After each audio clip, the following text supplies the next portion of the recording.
Oh, it says Kelly started it. Oh,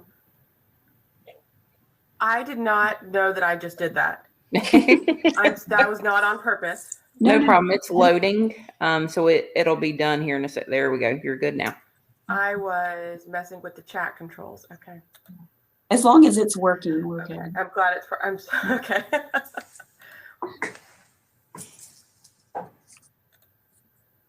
Good morning, everybody. We'll get started in just another minute or two.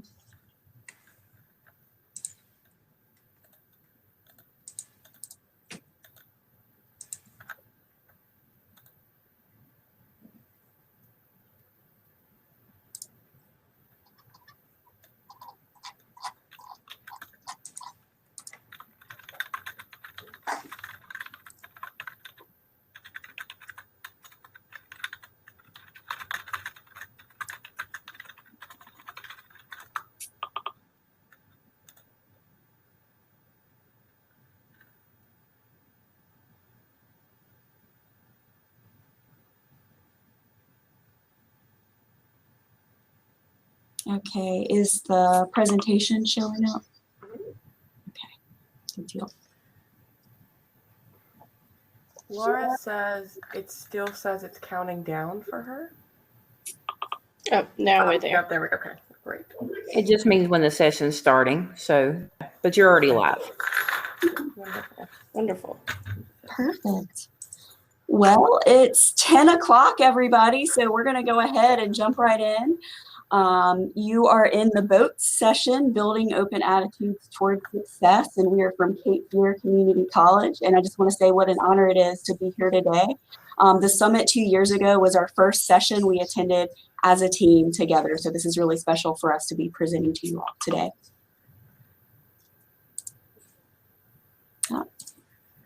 Here we go. So meet the team. We're going to go through this fast, but we want to tell you that if you want to contact any of us afterwards, you're very welcome to. My name is Mary Elizabeth McIntosh. I'm the project director for Title III.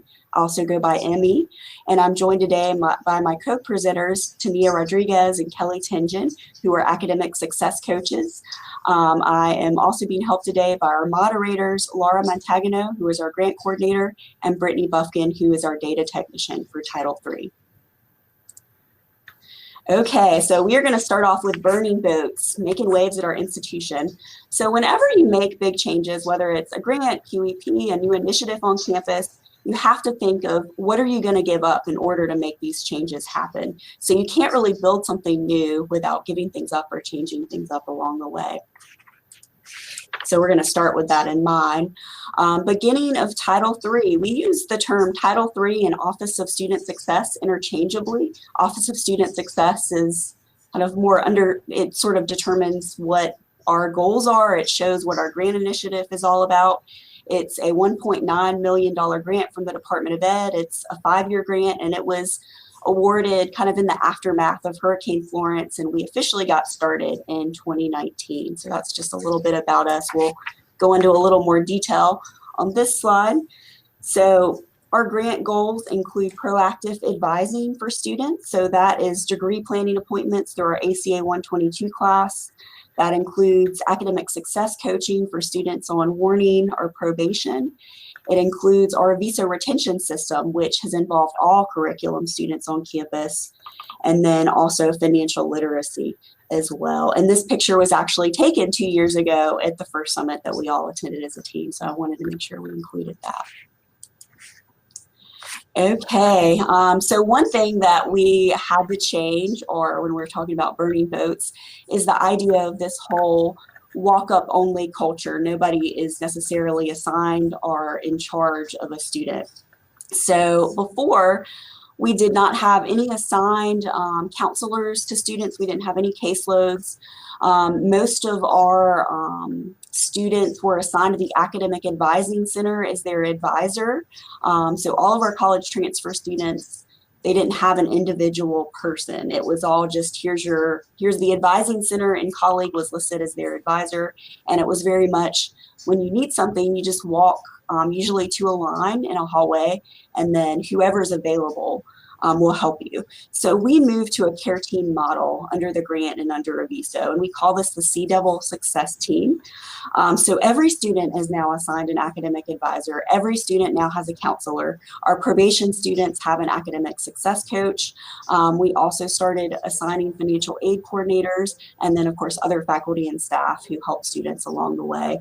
And we knew that this was going to be helpful for our students, but we didn't quite know how impactful it was going to be.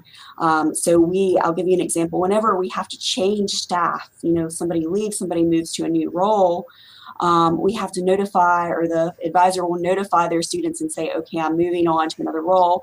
Students really like having their person. They say, can I stay with you? Is there any way not to change?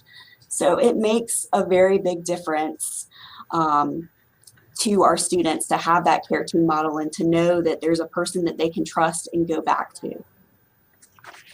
Okay. Professional development. So this is huge. I'm not going to go over everything on this slide, but any kind of culture change you want to do on campus has got to involve professional development. And so we started with a couple of things. We started with Green Zone and Safe Zone, and that was through UNCW. They helped us with that training, and it was completely free. So if you have a nearby university that offers training, I would definitely reach out, ask them, can we piggyback on your programs? UNCW did the largest Safe Zone training they had ever done because we had all of our professional advisors, our coaches, our counselors who were able to attend. And I'm sorry, guys, if my voice is going out. I'm trying to maintain for the presentation. Another training I want to highlight is our Cape Fearless Conversations. So we did a training on student success and appreciative inquiry, and we invited some of the people whose work we admire throughout the state. So that includes Pam Wiggins from Randolph. We invited Hyra McMeekin from Central. Shout out to you guys if you are joining us today. But we did this session. We worked with the Faculty Association to bring all of this about. So we had buy-in from our faculty, which was wonderful. We had a pretty good attendance for that event, and it was all done virtually. Communication. Okay, so we had a bit of a snail mail revival here at Cape Fear when we started this grant. So a lot of our probation students and our warning students had no idea that they were on academic probation or warning. They were getting an email from the registrar's office. And you all probably know a lot of people don't necessarily read emails. A lot of our students don't, but if they're on probation and they're on warning, they're really not checking their emails. So we thought it was important to send actual physical mail to the student's home to notify them of their academic status. And that goes out from our coaches. So it's a very warm email, or a warm letter that they get, and it introduces them to their coach, tells them that we're there to help them. We're here to help them reflect and get them back on their feet. Other things that we are doing include stop out outreach. So we, I think as a system, we focus so much on getting new students in our pipeline. How are we going to connect with new high schoolers? But we don't necessarily look back at the students who maybe were here at our college a year or two ago, but were on academic probation or warning, and maybe that was not their time, but maybe now is. So our office very much intentionally reaches out, does text messages to students who are formerly here. We have all their contact information, so it's not very hard to do. We have their personal email. We can use texting and Aviso. We recently sent letters to students who were on academic warning and probation from a few years ago to welcome and invite them back. And right now, for next semester, we have, I think, around 15 who are registered, and we have over 50 who have put in an application from one of our most recent outreaches from 2 weeks ago. So we expect that number to grow. Other things I'll cover in a minute. We do a lot of infographics when you're thinking about student communication and what works for them and what appeals to them. We put these in the hallways. We have these posted online. So when our staff was learning all the different function areas and who's in charge of what, we started making notes, because if we have questions, then obviously the students are going to have questions. So we tried to make it into a fun infographic format. So this is, again, our very first infographic. We have a ton of these now, and we'll share more with y'all throughout the presentation. This is an example of our welcome email that gets sent to all students at the very beginning of every semester. So this is just a quick overview of things offered here at Cape Fear. So I would ask you to think about what's being sent out to new students or to all students at the beginning of the semester. Your registrar may be sending something. Your learning lab may be sending something. Your counselors may be sending something. But is it possible to condense things to a quick email that has basic information with links that people can click on? So this is something that new staff have also found helpful, and they actually bookmark this. And some students also have said that they keep this email for reference for when they need more information. So we found this to be helpful. Okay, so I want to spend some time on policy and practice shifts, because we have done a lot in our 2 years here at Cape Fear, as I'm sure the other faculty and staff who are joining us on this call can attest to. So under our grant narrative was required success coaching for students on probation. So that had to be a change, of course, in our catalog and our handbook. So before students register, they are usually required to meet with a coach. And we try to make sure at least once per semester, those students are getting a coaching appointment, if not more. Another big change is ACA 090. So this is a course that's required for our academic probation students and also for our students who are appealing on financial aid. So they have to take it. There is some crossover with ACA 122, but I would say how this class is different is it really digs deep into personal reflection on what has caused you issues in the past. They do a manifesto at the end of the class. Our faculty, I think, were brilliant to come up with this, but this manifesto at the end is explaining how they're going to do better and what they've learned from the course to succeed. And I will say the funny thing is about this course is we didn't get as much pushback as I was anticipating from students when we made this policy change. And a lot of our students who maybe had questions about, do I need to take this course? Do I really have to? Have come back and said, actually, that was a really good course. And they also bond with their peers during this course because it is very much about their personal journey and the things that have tripped them up and kind of how they're going to do better going forward. We've talked about the care team model, stop out connection points. We talked about that a little bit, but we try to connect with students who were here a couple semesters ago, but maybe did not return. We want to know why, and we want to see what we can do to get them back enrolled, because we've seen that a lot of students, maybe they came right out of high school the first time and it wasn't the best time for them, but now they're prepared and they rock it the next time around. Academic forgiveness. This is something that our office worked really hard on recently, and something that we actually asked a lot of registrars around the state to give us details about their policy. And some schools don't have academic forgiveness, but what we found is there was a lot of variation. So some schools had a sit-out period of 1 year. Some schools had a period of you change your major, you may be eligible, and other schools had up to 5 years of sitting out. At Cape Fear previously, it was 3 years. So some students, to get forgiveness, would just go to another institution, because instead of waiting for 3 years, they could get a degree in 2 years. So we wanted to have a policy that was student friendly, but also indicates the seriousness and the gravity of what it takes to change a grade. So now the sit out period at Cape Fear is 1 year, but they have to take 6 credits upon their return semester. And they also have to explain before the initial committee why they should be granted academic forgiveness. So we want the students to understand the seriousness behind this policy, and it is a one-time option. So you can't just come in and out and get forgiven every few years. This is a one-time deal. Okay, so I'm gonna keep moving. I know I'm talking super fast. Aviso retention, we do grade alerts the first 4 or 5 weeks of classes. And I know everybody says that's really early, but what we want to do is have students who have a grade before the withdrawal deadlines. So we want to make sure that our students have all the information they need if they need to withdraw from the class beforehand. We have set up filters in Aviso for students who have applied but have not yet registered. We have set up filters in Aviso to contact students who were here last semester but have not registered for future semesters. And we recently added a tag for intent to graduate students, so they don't have to get all of our communication about why haven't you registered? We want to see you soon in advising.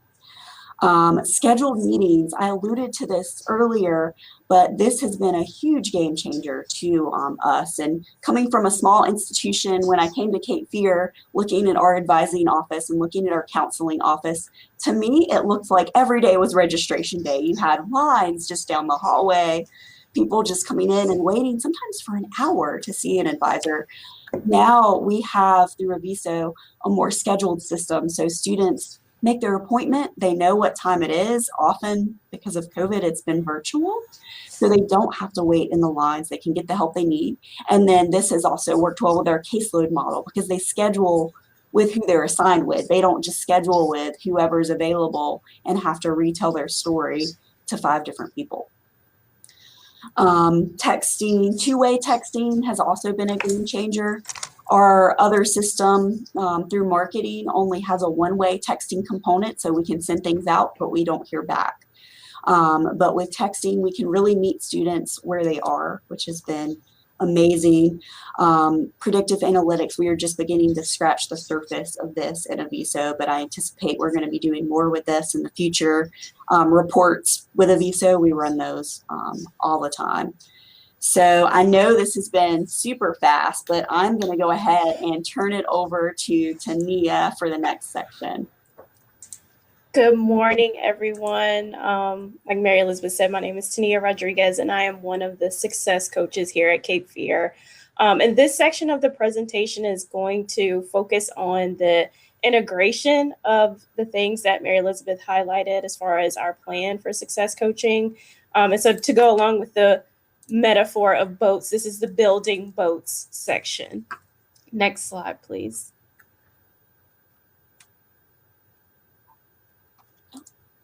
It's not.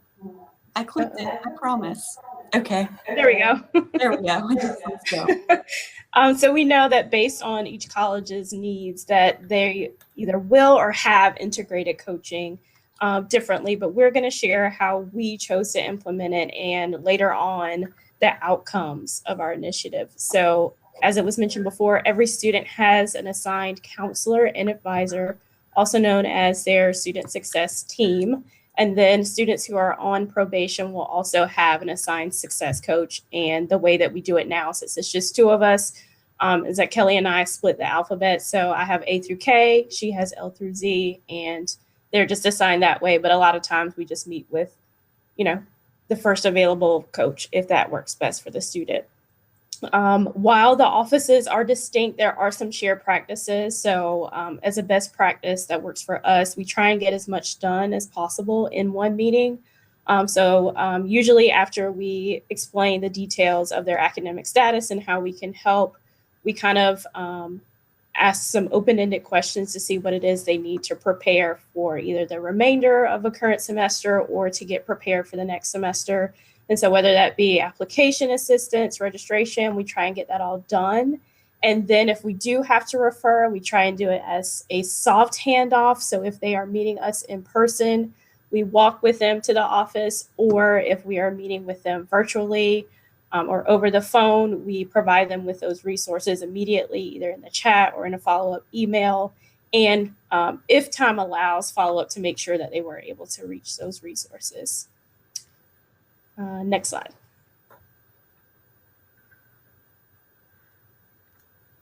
So here are some of our coaching techniques that we've used. One of the professional development that we've attended is the Appreciative Advising Institute with Dr. Jenny Bloom. who she is at Florida Atlantic University. And usually the institute is hosted in person, but due to COVID, we attended virtually last year, but it was very valuable. So in a minute or two, I'll share the details of appreciative advising. But otherwise, some of the other things that we did kind of to start our, I guess, initiative of coaching on campus is prior to COVID, our office space was shared. So those Kelly and I that you see here, and then Laura and Brittany who are in the chat but you may not see, we all shared an office. And we made it a space kind of to lounge between classes for students because it was a very relaxed environment. You didn't really have to sign in. Once you came in, you kind of just stumble into our office, and that happened quite a bit. And so because of that, we provided snacks. They were free for any student who came to visit, whether they were on probation or not. And then with the traffic flow, we got some students who met each other by visiting our office, and they kind of formed their own relationships there.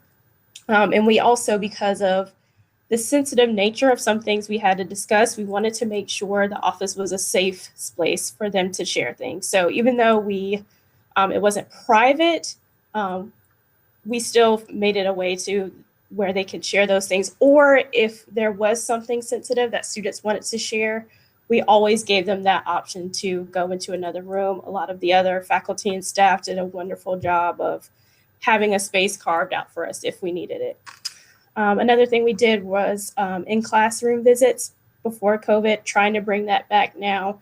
And it was just where Kelly and I would come to a classroom and provide materials about our office, how we can help, and then also all of the other student resources on campus. And then that also led into us attending different events on campus, like we had a really big fall festival, spring fling, anything where we got a bunch of students all to grab some food, play some games. We would usually have a table that we would provide our information and some swag and goodies as well. And then during COVID, we hosted some informational webinars just on general topics like studying. And then we also had one specifically about your academic status, what that means at Cape Fear, how we can help. And then I think the third one was on time management, but just different subjects that could apply definitely to our cohort of students, but also to anyone attending Cape Fear. Next slide. All right, so here is a detailed graphic of the appreciative advising model that we adopted from Dr. Jenny Bloom. And a basic synopsis that I use to describe it to anyone is a tool implemented in student meetings that emphasizes open-ended questions, positivity, and collaboration to support students in achieving their educational goals. So as you can see, it's illustrated as a wheel or a circular motion, but a lot of times you may not get to all those steps, or you may jump into another, especially if you have a relationship or rapport built for the student. But one thing we definitely emphasize at our office is this disarm phase. And it really is establishing that positive first impression with the student, building that rapport and creating that safe, welcoming space that we did physically and now have adjusted to do over the phone and virtually. And then it goes clockwise into the discover, dream, design, deliver, and don't settle phase. And how those look in our office, I'll just give a brief description of each. Is discover is asking those open-ended questions after you've introduced yourself or built that rapport, getting to know their strengths, most importantly with us, because when they come in, they're a little down because they've been notified that they haven't been doing so well. So in this discover phase, we don't want to give them a hard time or harp on what they've done wrong. It's really to figure out what can we do going forward, what if they struggled with, how we can help. Especially when it comes to the dream and design phases. So in the dream phase, we're kind of just learning about what they would like to do with their education at Cape Fear. What does that look like for them a few years down the road, 5, 10 years? What does that look like? And then in that design phase, we are co-creating that plan to help them get to those dreams. So what does it look like in the next semester? What does that look like in the next year? If they're planning to transfer, what does that look like for their transfer plans? And then in the deliver phase, This is where the student delivers on their plan, but I also like to say as coaches, this is where we deliver on things that we may have promised. So if there is a certain resource that we are going to share with them, we follow up with that resource, or if it's something that we don't know the answer to, being new at our institution, there are some things that we don't have an answer to. So in that deliver phase, we're getting back to and following up with that student with that information. And then finally, don't settle is where we set our expectation as a coach and they set their expectation as a student for how our relationship will be going forward, how often we'll check in, when we will check in, kind of how they can ask us for help, so that they don't feel like this is a one and done conversation just so they can register. We will, maintain the contact throughout the semester and beyond. And that's it. Like I said, every session does not include every single stage, but depending on the relationship with the student, we definitely want to make sure we start with that disarm. Next slide, please. And so Mary Elizabeth mentioned previously some infographics that we have created in our office to kind of help with providing some information that we found we were repeating and thought it would be helpful to provide these things for students.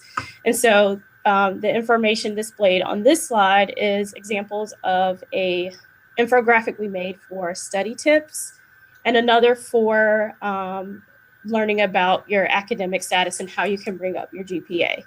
And you can't really tell from the screenshots, but the infographics are intentionally sized to be like a bookmark so that when we give students this information, they can keep it somewhere where they can go back and reference it, because it also has our contact information on there. And on the studying one, it also has contact information for our library and learning lab where they receive free tutoring. So again, these were things that we found we were repeating for a lot of students, and we wanted to give them something tangible that they can take with them as a way to remember this information. Next slide. These are two more examples of infographics. The one on the left is for financial aid. As you may know, students on academic probation may have their financial aid suspended.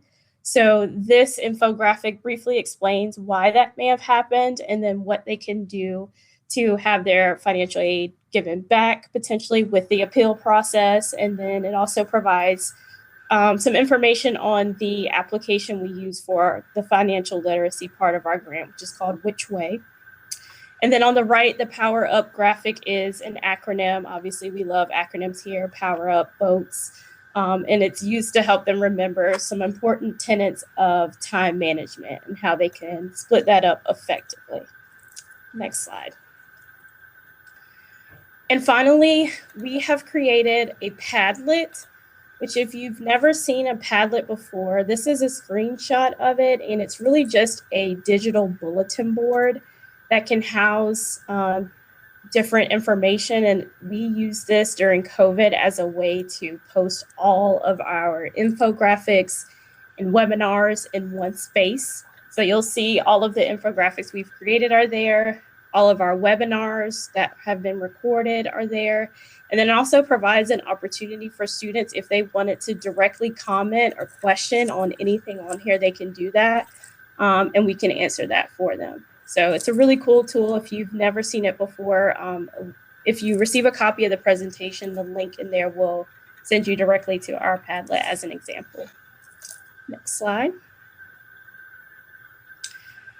And then finally, for this section, we just wanted to highlight some student success stories that we've gotten in the past couple of years while implementing success coaching. And so I know you can probably read their summaries, but I do want to also just provide a little bit more information on them. For instance, student Z was one that definitely thrived in the COVID environment. During her first few semesters at Cape Fear, she was straight out of high school, had really no direction on what she wanted to do.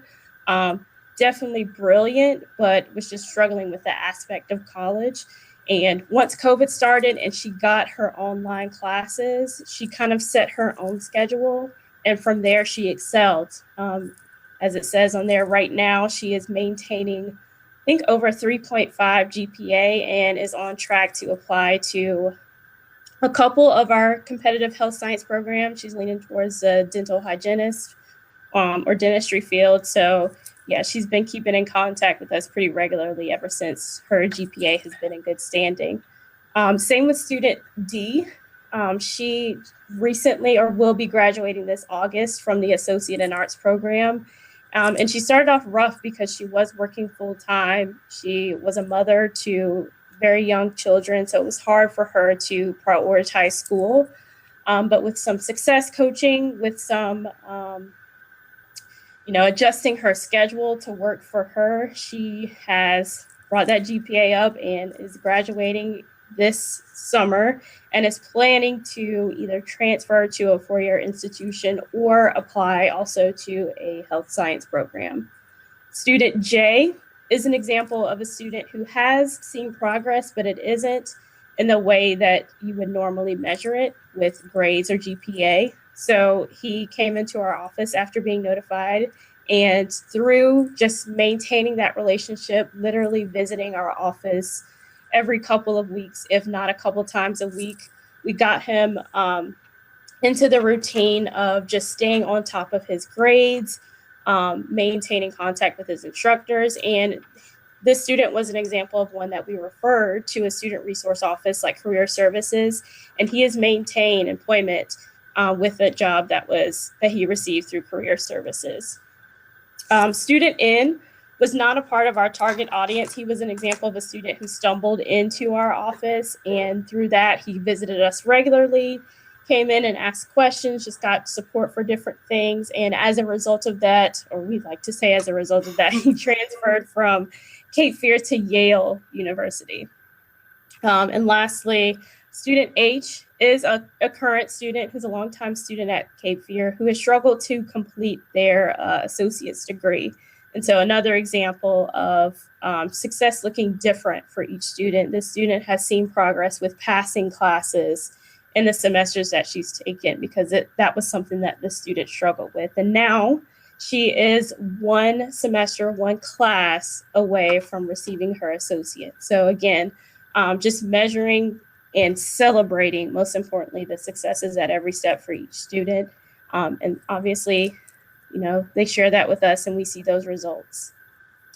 And that is the conclusion of my section, integrating or building boats. Next, we'll have Kelly Tingen with Bon Voyage. Thank you.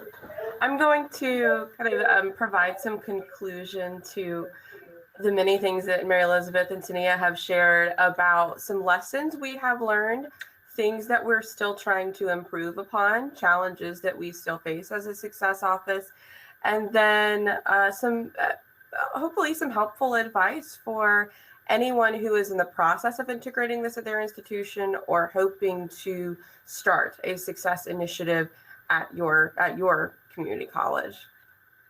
So on this next slide are some unique challenges that we have faced at our institution and, are constantly seeking creative solutions for. We are all aware, and it's been stated time and time again, the pandemic has affected all of our institutions in different ways, but it has touched all of us and all of our students. In addition to that, in the past 3 years, we have been working with students who, one, were in some form or fashion affected by Hurricane Florence, Hurricane Dorian, Hurricane Isaias, and other, the many others I haven't named that have come up the coast of North Carolina in the past 3 years. These students have also been affected by the pandemic, and these students have also been on academic probation. So it has been an unfortunate triple whammy for many of the students in our office. We came into Cape Fear. Our office was established in summer of 2019, and we were just coming off of many students dealing with the effects of Hurricane Florence, and a lot of them dealing with rebuilding homes. Many of their basic resources, laptops, textbooks, were they didn't have those anymore. And so we have been helping students get through many of these external challenges they've been facing. And it just reminds us that student success is affected by so many things. It is not a single solution. There is not a single factor that affects all these students. And even when they are all affected by a similar thing, they deal with it differently. So we are constantly learning what our students are dealing with externally and how we can help them be successful despite many of these challenges. We are also located in Wilmington, North Carolina, and so the University of North Carolina at Wilmington is just a few miles up the road. And in many ways, that is very positive and very beneficial for our students, because a lot of them, even if they're not from Wilmington, if they come to Cape Fear, many of our transfer students intend to go to UNCW to finish a 4-year degree. But we find that for students on academic probation, this can sometimes be a double-edged sword, because they can see what they want. They can see their goal so clearly, and it's so close, but it also seems so far away if they are on academic probation. And if they are struggling to bring up their grades to have a GPA to graduate from Cape Fear. So we find that we're often trying to help them process this and say, like, we know that you are seeing your friends experience this university life that you desire. We know that's something a lot of students want, is to live on campus, to have those friend groups and those social experiences. But one thing that we try to do to combat that is to let them know, one, you are getting a much more affordable start to your education here. That's a great benefit to you personally. And then we try to help them understand that at a community college, there are so many second chances. We have so many policies that allow students to make up for academic mistakes in the past. And those policies are different at a 4-year university. The academic probation policy at UNCW is much more stringent and is, it's less forgiving than our policies at Cape Fear. So we try to give them that perspective as well, to help them know that at a community college, if you're going to make mistakes, this is a great place to do it, because you've got a lot of support and help to move forward. We also, Tania and I, deal with very large caseloads at our institution. We know there are many places that are not as large as ours. We deal with about 700 students each who are on academic probation. This is a mixture of students maybe who are currently attending versus not. That one way that we try to deal with that is by focusing on students who are currently registered.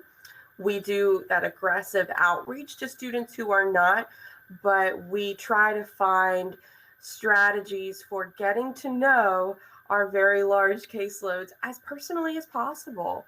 We still look for ways to remember their names. I may have 10 students on my caseload named Amanda, but I really do want to get to know each and every one of them. The one who's a stay-at-home mom, the one who is working 3 jobs trying to pay for school, the one who desperately wants to apply to our nursing program. We really do put our efforts into getting to know these students as personally as possible. And Aviso is so wonderful for this goal. We are always going back through our notes to remember personal things that we've written. Like, I'll just use the name Amanda since I've already said it. But Amanda works at McDonald's, or Amanda is really struggling right now to pay for school, and is working at McDonald's to pay for her education. And just knowing things like this can help us have more meaningful conversations with students the next time that we speak with them. Like, hey, how's work going? How have you been able to adjust your hours and get more homework done? These kinds of conversations that can get more personal are ultimately more beneficial to us and these students in the long run, and helping us help them meet their unique academic goals. And then finally, a unique thing about Cape Fear is that our Student Success Office is located in student services rather than our academic support side. We know that's different at other institutions.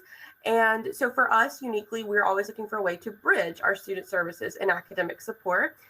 Whether that means having one-on-one meetings with faculty, we're always inviting them to a local coffee shop right down the road to talk about some of the challenges their students are facing in their courses.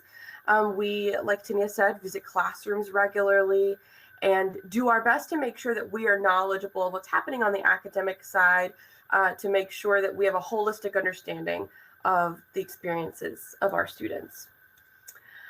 On the next slide are some lessons that we have learned and things that we have found are really effective in our office. I know we keep bringing it up, but aggressive outreach, it does work. One story that was told to me a few years ago by someone, by an instructor, they said, you know, I will have students every semester that will email me over and over and over for anything, any kind of question. I'll get an email from them a few times a week. And they said, and sometimes, you know, as faculty members, that can be a little annoying if it's a small thing, but they said, but I will never forget the name of that student, and those are the ones who stay in my mind.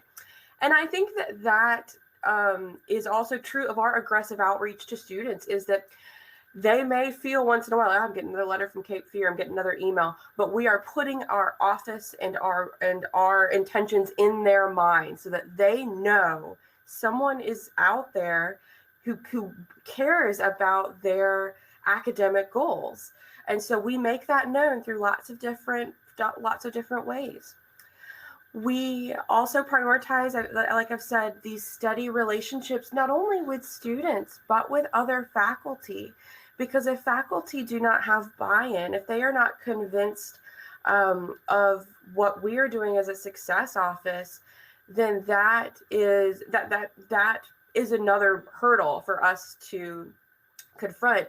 So we are trying very hard to make sure we have good relationships with our faculty so they know they can refer students to us and trust that we will fill in the gaps that they can't as faculty. That if a student's really struggling with something personal, that a faculty, you know, can't devote time to, we want to be able to fill in that gap, and we want the faculty to trust us to be able to do that. Our team is also incredible. So Mary Elizabeth, obviously being our fearless leader, she helps us understand the expectations of our grant. She also has our back as coaches when we have to have really difficult conversations with students, sometimes with parents. I just, you know, personally am really thankful for a supervisor who is always looking out for us professionally and personally. There's a wide range of expertise, even with just the 5 of us, there's a wide range of expertise, and we are all integrated into the campus in different ways. I'll say more about that in a minute, but our team is just really awesome. I mean, if I can take a personal moment to say that, our data technician, our grant coordinator, us as coaches, and then Mary Elizabeth, that really makes our success, that really, I'm losing my words here, helps us become more successful professionally when we personally have a good dynamic as a success team. And then finally, another lesson learned is that student success, it is not a science, it is not formulaic. As much as we would like it to be, so that we can come in and say, here's the checklist of things I need to do today, and then I can go home at the end of the day and feel like I've had a job well done. Student success doesn't work that way. We're learning every single day what that means and how we meet students where they are. I know it's sort of a cliche that we say, it's like, yeah, meet students where they are, but what does that look like? What does that mean? Sometimes it means I've got to educate myself on things that I didn't know before. Whether that's, you know, a student who's receiving veterans benefits and how that affects their course load and how that affects the number of credit hours. I've got to educate myself on things like that every single day in order to help meet individual student needs. And I would like to say that, you know, after 2 years, we've really got it figured out. We don't. We're learning every day something new about what success means for each student who is at our school. The next slide is what we hope is some helpful advice, and then what we're wanting, what we desire for the future of success coaching here at Cape Fear. So the first piece of advice that we have is do not be afraid to question policies and procedures currently in place at your institution. And if you are afraid, do it anyway. That comes from one of my very favorite songs by an artist named Jason Isbell, and he has a song called "Be Afraid," and it is broadly about doing hard things, like questioning policies that you see from a success standpoint that may not be benefiting the majority of students, policies that may be outdated, or that may not have shifted as your student populations have shifted. We mentioned that we have recently updated our academic forgiveness policy. ACAO 90 is a new policy. We've introduced many of these things, hopefully in a graceful way, at our school to help students become more successful. So this is not always easy. Not every idea our office has had has been a good one or has been accepted by our administration, but we have not been afraid to say what we think would benefit our students the most. And we found some success in doing that. And so I would definitely encourage you to do that in a way that works for you at your unique institution. Collaborating, learning across departments when you don't know things. Like I there's a lot that I did not know about the stipulations of veterans benefits or students who are receiving a certain kind of health insurance and how this affects their registration and financial aid. Knowing these things helps me have more successful and efficient conversations with students, more holistic conversations. Embedding yourself in your campus life. I mentioned before, our team dynamic. One member of our team is an alumni of Cape Fear. And so Tania has a lot of insight as to what Cape Fear looked like as a student when she was here, and how that can provide insight into the way things are being done today.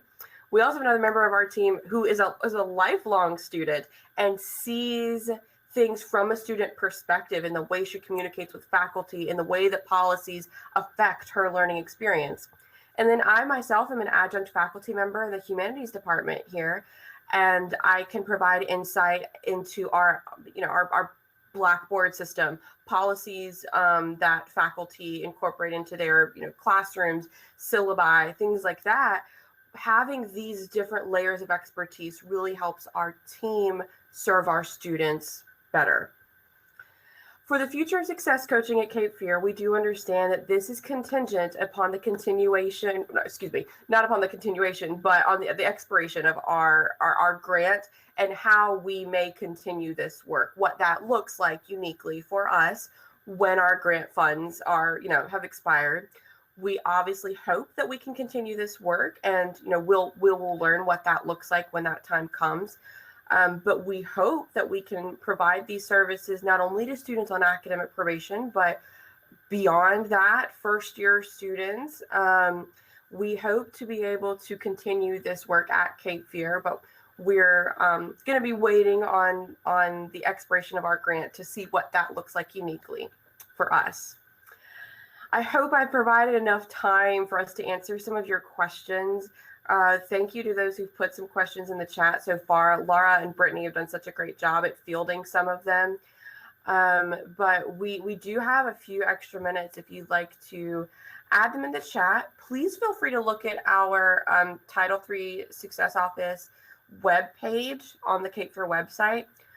And if you have a question that maybe you want to just ask us one-on-one or personally, please email us. Our email is listed here as well. We love talking about this work. We love collaborating and learning how we can do what we're doing better. So I'll kind of let the chat happen if you have questions you want to add that we can answer here at the end. Someone had asked earlier, and Laura had addressed it, about ACAO 90 being covered by financial aid. We've actually integrated ACAO 90 into our financial aid appeal process. So students who are filling out a financial aid appeal, which are normally students on academic probation, they normally have had their aid suspended, taking ACAO 90 is a piece of their appeal process. And so in that process, financial aid does cover it.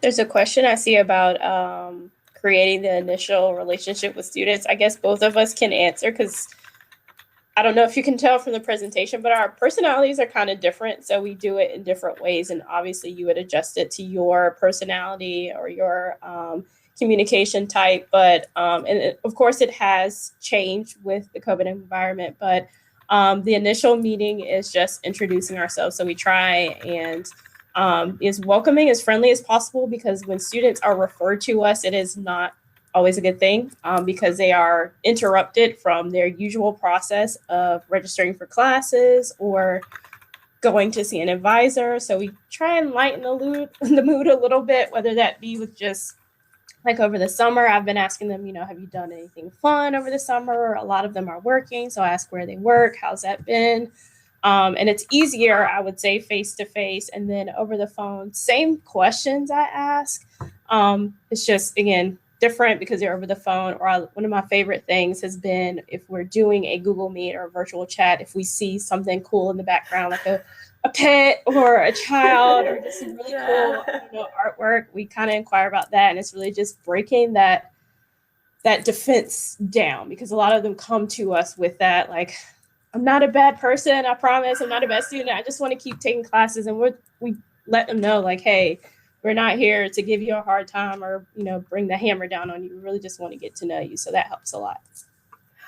Yeah, just to add to that, that's just one of the things they come to our office with is this concern that, like, we've seen these letters and we've seen these numbers associated with their academic profile. And one of the things I tell them is, like, letters and numbers don't tell me who you are. They don't tell me that you struggled during the pandemic when classes moved online. They don't tell me that you lost a family member last semester. These letters and numbers give me just a snippet of who you are as a person. And I always try to remind them of that there is so much more to know about you, and that we are not measuring you by these letters and numbers alone. That usually is helpful to them for them to hear. Oh, sorry. He said we've got some echo. Yeah, I just wanted to go back to the texting thing. Something that I've found interesting is, students, they'll contact you when, they're ready to. And sometimes it's not immediately. We sent a lot of texts out back in December, and for a little while in the spring, we were all getting once a week text responses from those texts that we just put out there and had never heard back on. And students said, okay, now I'm ready. So even if you don't get an immediate response on things, even if you're sending out your letters, you're sending out your texts, they do see it, and they'll find you when they're ready to find you. They will. So that's been our experience.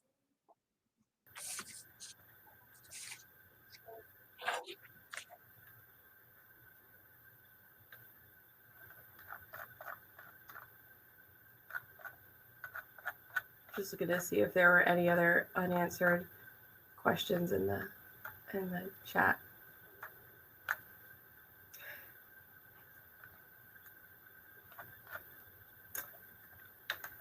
All right, we're at 10:51.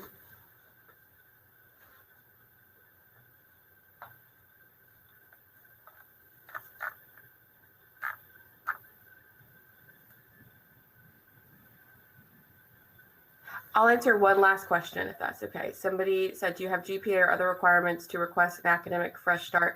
And some of that may have been answered, but yeah, that's part of our academic forgiveness policy. I think that's what that's referring to. And Laura was right. Upon their first semester returning, if they complete a course and have a 2.0 semester GPA, they can then request academic forgiveness. And like Laura said, we've just updated that. So then instead of 3 years away, it's they only have to be away for 1 year. But now we've made it a little more personal in the way that they explain their situation to our judicial board. Really, tell us what's been going on. Help us get to know you so that we can know why the past year has been challenging for you. And so we haven't seen this process in action yet, but we're hoping to get some data on that in the coming year and hope that it's a really good change for students. Through our website in the chat that has like a link to where you can see our Padlet and all our infographics that we've posted online. Yep. Yeah. Yep. Yeah, and one thing's interesting about the graphics, I think, I can't remember if it was Kelly or Trini who said this, but they noticed that parents usually grab the business cards off the desk, but the students like to grab what we have as little contact cards. So they're just little, almost the size of like index cards that usually are seasonal. So like I have one right now that says success should be a breeze, and it's kind of got a summary theme, and it's got both the coach's contact information on there. So You can see these. yeah. There we go. Yeah, that's one. They're really fun. Yeah, so that's something that a student's going to hold on to and gravitate toward. I guess they're not really paying attention to the business cards, but we meet them where they are, right? Yeah, yeah. Oh, thanks, Jamie. That's really nice.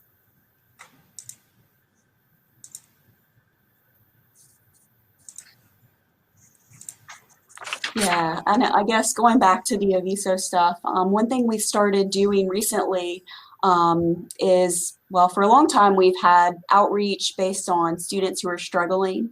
And so we send out notifications to the student, not just the automated email, but we send out messages and text and sometimes phone calls about like, hey, I noticed you're struggling, like what can we do? We've also started recognizing the achievements that students make. So whenever we have students who are doing well, we send out messages and text and say, great job, you know, looks like you're doing well. And the student response to that has been wonderful. People are doing that, not just from our office, but we send out a contact spreadsheet. So that goes to the Veteran Center, the counselors, the Nixon Center, that's like our male mentoring or diversity center. Our coaches, of course, athletics, and they all send those out to their students. So they send the message to the students who are struggling to try to get them to seek help. And then they also send out an encouraging message to the students who's done well. I wanted to answer, I believe it's Yushikia. I hope I have pronounced that correctly. I wanted to answer that question about us registering students. We do register students who are on academic probation. One of the reasons that we do this is, I don't know if this is the same in other institutions, but we have a credit hour limit that students on academic probation can register for. And a lot of times they need a manual override to be able to register for classes. So for instance, a student who's been on academic probation for a few semesters on AP 6 is limited to 6 credit hours. And if they want to take a 3 credit hour English and a 4 credit hour biology, if that's something that we're going to allow, we usually need to help manually register them for that, as well as ACA 090. We do not allow students to register themselves for that class. So if we're going to do that, we usually register them for their other courses as well, and work very closely with the advising center to make sure that we're getting them in the correct courses.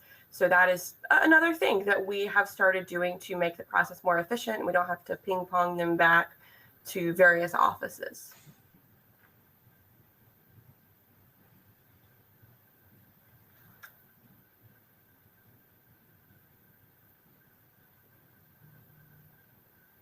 Student resources.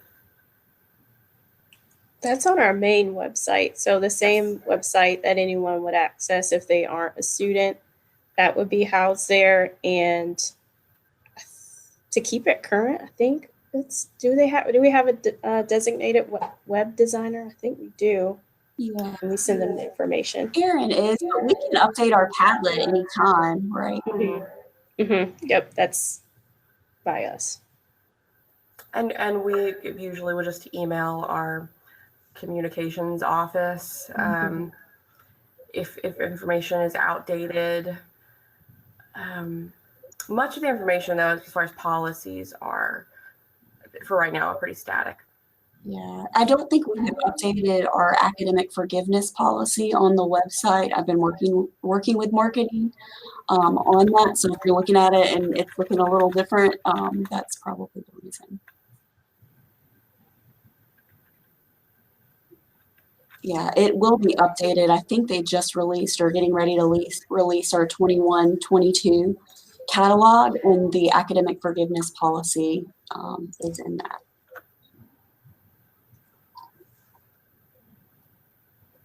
Thank you, everybody. We really appreciate all of your support and comments. I'll make a final comment that it's really wonderful that we have our success team also has the support of our administration. You know, there's been members of our administration in the chat, and I just have to say how grateful we are for that. That we feel like our work is supported by, you know, by the decision makers of our institution. You know, the people who are really having to make important decisions about the things that affect our students. The fact that we have their trust and their support is wonderful, and we're very, very grateful for that. And yeah, thank you.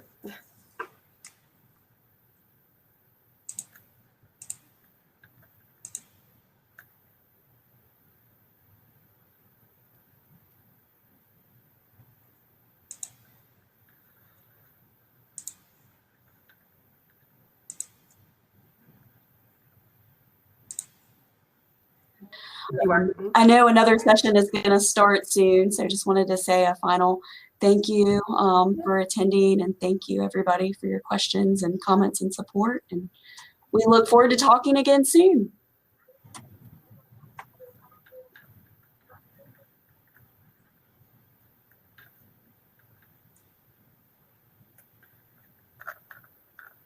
All right, do you have the control, Mary Elizabeth, or do you need me to hit stop broadcast? I think I did it. Did it work for you? Stop sharing. Oh, Jenny said to stop. Oh. Jenny said hit stop. Okay. All right. So we're offline now, right? Confirm.